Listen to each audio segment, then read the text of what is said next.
হয়তো সামনে যাবে অথবা মৃত্যুবরণ করবে, এর বাইরে কোনো রাস্তা নাই। যদি আমরা জেলে যাই, তোমরা যারা থাকবে তারা আন্দোলন করবে। এখানে যারা আছে, তারা যদি জেলে যাও, যারা থাকবে তারা আন্দোলন করবে। যারা বাঁচবে তারা সংগ্রাম করবো, যারা বাঁচবে তারা সংগ্রাম করবো। এই শাহিদ জাহানের বিরুদ্ধে আন্দোলন করবো, সংগ্রাম করবে। আমার আজকে দেখেছেন, আজকে পত্রিকায় আসছে বিচ্ছুনার উপরে মানুষকে শহীদ করা হয়েছে। আজকে পত্রিকায় দেখেন, যারা শহীদ হয়েছেন তাদের রুহের মাগফিরাতের জন্য আজকে আয়োজন। তারা কেন শহীদ হয়েছেন, তাদেরকে কেন হত্যা করা হয়েছে, তাদের দাবি কি ছিল, এ সম্পর্কে কম বেশি ইতিমধ্যেই আমরা অনেকেই জেনেছি। তারা দাবি করেছেন কোটা বিরোধী আন্দোলন, কোটা থাকবে না। কোটার বিরুদ্ধে তারা আন্দোলন করেছিলেন, দাবি তুলেছিলেন মেধার ভিত্তিতে চাকরি হবে, কোটার ভিত্তিতে নয়। 56% কোটার ভিত্তিতে চাকরি হচ্ছে। চিন্তা করা যায়, কোন কোন ক্ষেত্রে দেখা যায় অনেক বেশি। এর কারণটা কোথায়, এর কারণটা কি? একটা ছেলে একটা মেয়ে সারা জিন্দেগি পড়াশোনা করবে, মেধার যাচাইতে যখন সে উত্তীর্ণ হবে, কিন্তু কোটার কারণে সে চাকরি পাবে না। এটা যৌক্তিক কোনো কারণ হতে পারে? এটা হয়। এই কোটা কি? এই কোটা হলো, এই কোটার মাধ্যমে আওয়ামী লীগের সমস্ত সন্ত্রাসীদেরকে প্রশাসনে নিয়োগ দেওয়ার একটা মাধ্যম। আজকে দেখেছেন প্রশাসনের অবস্থাটা কি? সব জায়গায় আওয়ামী লীগ, সব জায়গায় ছাত্রলীগ, সব জায়গায় দলীয়করণ। বাংলাদেশের এমন কোন ক্ষেত্র নাই যেখানে দলীয়করণ নেই। চাকরির ক্ষেত্রে খোঁজা হয় যে এর বাবা কি করছে, এর দাদা কি করছে, এর তালই কি করছে, এর খালু কি করে, এর দুলাভাই কি করে। যদি গোটা বংশের মধ্যে আওয়ামী লীগের বাহিরে কেউ থাকে, তার আর চাকরি হয় না। এটা কি দেশ?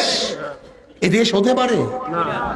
হ্যাঁ, আজকে নিরস্ত্র ছাত্রদের উপরে যেইভাবে গুলি চালানো হয়েছে, আবু সাঈদের উপরে গুলি চালানো হয়েছে, মনে হয় যেন পাখি শিকার করলেও এইভাবে শিকার করা হয় না।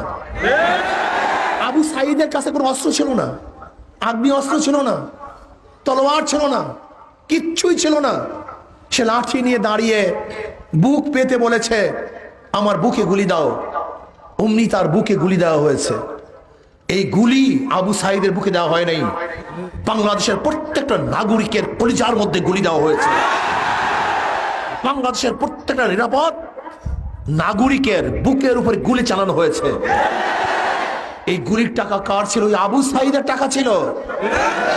ওই আবু সাঈদের ভ্যাটের টাকা, ট্যাক্সের টাকা দিয়ে যে গুলি কেনা হয়েছে, সেই গুলি আবু সাঈদের বুকে বিদ্ধ করা হয়েছে। আজকে ছাত্রলীগের কাছে কোনো মানুষ নিরাপদ নয়, পুরুষ নিরাপদ নয়, মহিলারাও নিরাপদ নয়, তাদের ইজ্জত নিরাপদ নয়, টাকা নিরাপদ নয়। আপনারা দেখেছেন ছাত্রলীগ কি করেছে? নিরস্ত্র ছাত্রদের উপরে অস্ত্র নিয়ে ঝাঁপিয়ে পড়েছে। আপনি কি দেখেছেন? নিরস্ত্র ছাত্র এবং ছাত্রীদেরকে তারা হত্যা করেছে। আপনারা কি দেখেছেন? আজকে হাজারো ছাত্রদেরকে পঙ্গু করা হয়েছে, অন্ধ করা হয়েছে, বিকলাঙ্গ করা হয়েছে, হাজারো মায়ের বুককে খালি করা হয়েছে।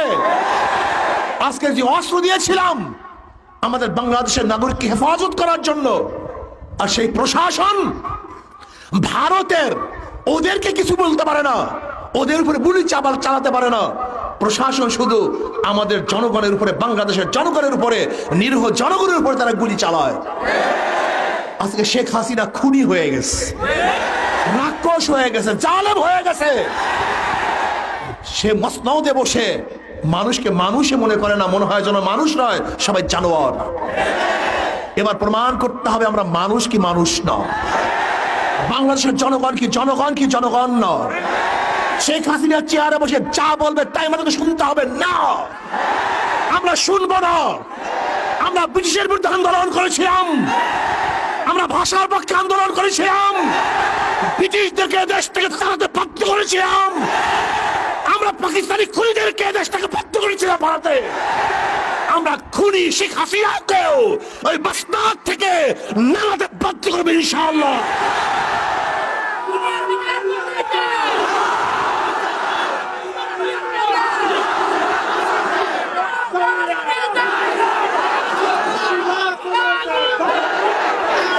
এখন আর আন্দোলন কোন এক গোষ্ঠীর কাছে সীমাবদ্ধ নয়, এই আন্দোলন গোটা বাংলাদেশের জনগণের আন্দোলন, এই আন্দোলন গোটা মাজলুমদের আন্দোলন, এই আন্দোলন জালেমদের বিরুদ্ধে মাজলুমদের রক্ষার আন্দোলন, এই আন্দোলন শাহী ওই সমস্ত জালেমদের শাহী মাস্তাদকে ভেঙে চুরে মাজলুমদের পক্ষে শাসক নির্বাচন করার আন্দোলন।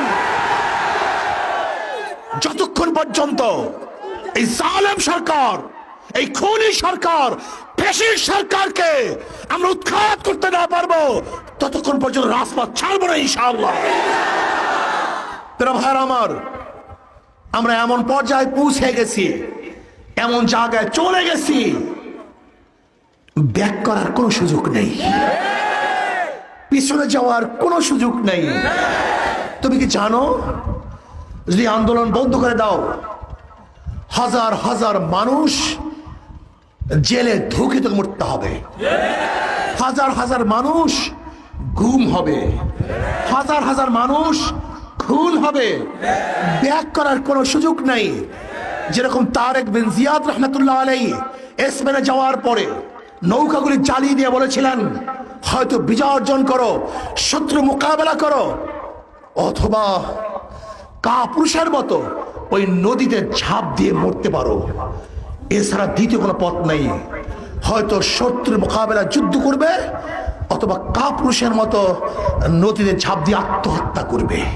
ঠিক আজকে আমাদের সামনে যুদ্ধ ব্যতীত, সামনে অগ্রসর হওয়া ব্যতীত, মোকাবেলা ব্যতীত, বিজয় ব্যতীত দ্বিতীয় কোনো পথ নাই।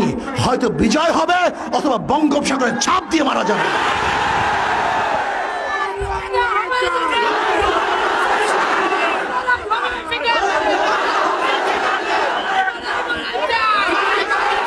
তুমি ভেবেছো কি এই আন্দোলন এখানেই শেষ?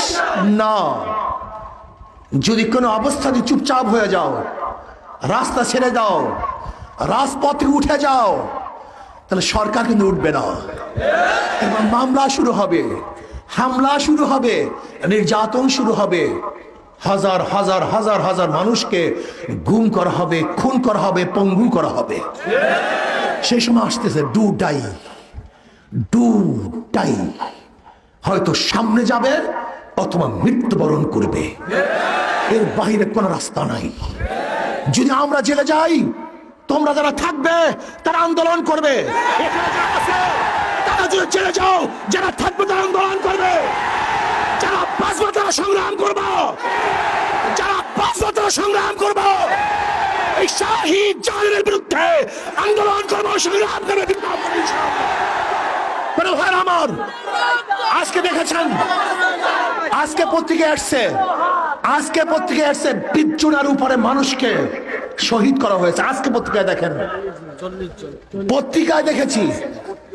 অথচ আপনারা জানেন এই পত্রিকাগুলি সম্পূর্ণ সরকারের দালালদের পত্রিকা।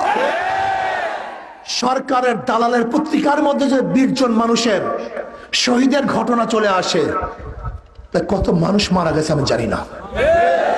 যদি মানুষ মারা যায় একজন, সেখানে পঙ্গু হয় কতজন, আহত হয় কতজন।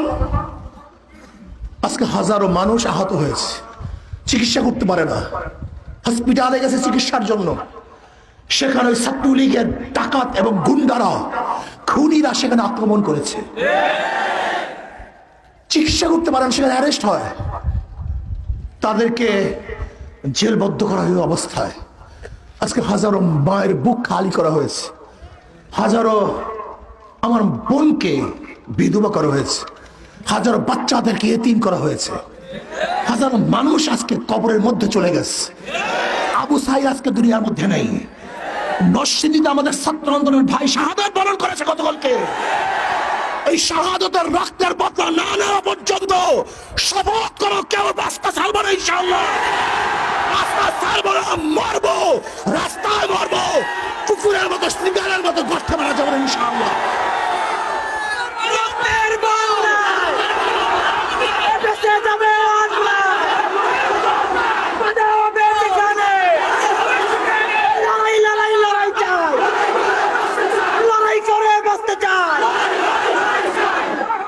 ভাইরা আমার, গতকালকে নরসিংদীতে আমার ভাই শাহাদাত বরণ করেছে। নারায়ণগঞ্জে হাজার আমার ভাই আহত হয়েছে, হাজারো ভাই আহত হয়েছে, শহীদ হয়েছে হাজার মানুষ। না, এই জালেম শাহীর মাসনাদকে তসনাস করার আগ পর্যন্ত, এই ভারতের দালাল সরকারকে গদি থেকে নামানোর আগ পর্যন্ত, এই মুদির দালালকে, মুদির গোলামকে মাসনাদ থেকে নামানোর আগ পর্যন্ত রাস্তা ছাড়বো না, রাস্তা ছাড়বো না, রাস্তা থাকবো ইনশাআল্লাহ। আমি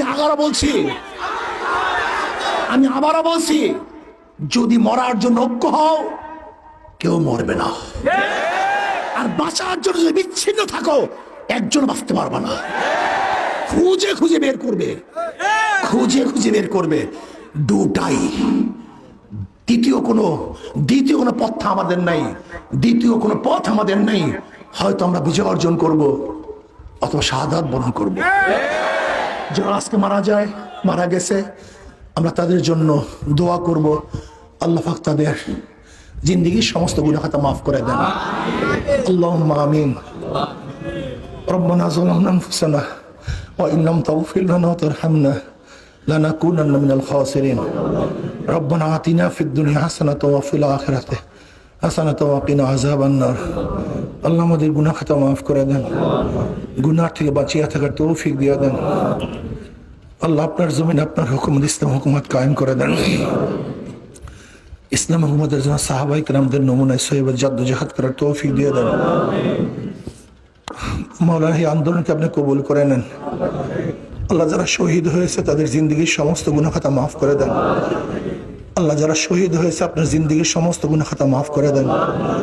তাদের কবরকে জান্নাতের বাগিচা বানায় দেন। আল্লাহ যারা আহত হয়েছে জলদি সুস্থ করে দেন। আল্লাহ যে যে অবস্থায় আছে সবাইকে আপনি শান্তিতে রাখেন, হেফাজতে রাখেন। আল্লাহ জালেমের বিরুদ্ধে আন্দোলন করার তৌফিক দিয়ে দেন। আল্লাহ জালেমকে আপনি হেদায়েত দিয়ে দেন।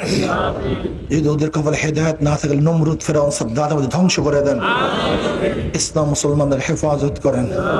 এই কাফেলা আপনি কবুল করে নেন। রব্বির হামহুমা কামা রব্বায়ানি সগীরা।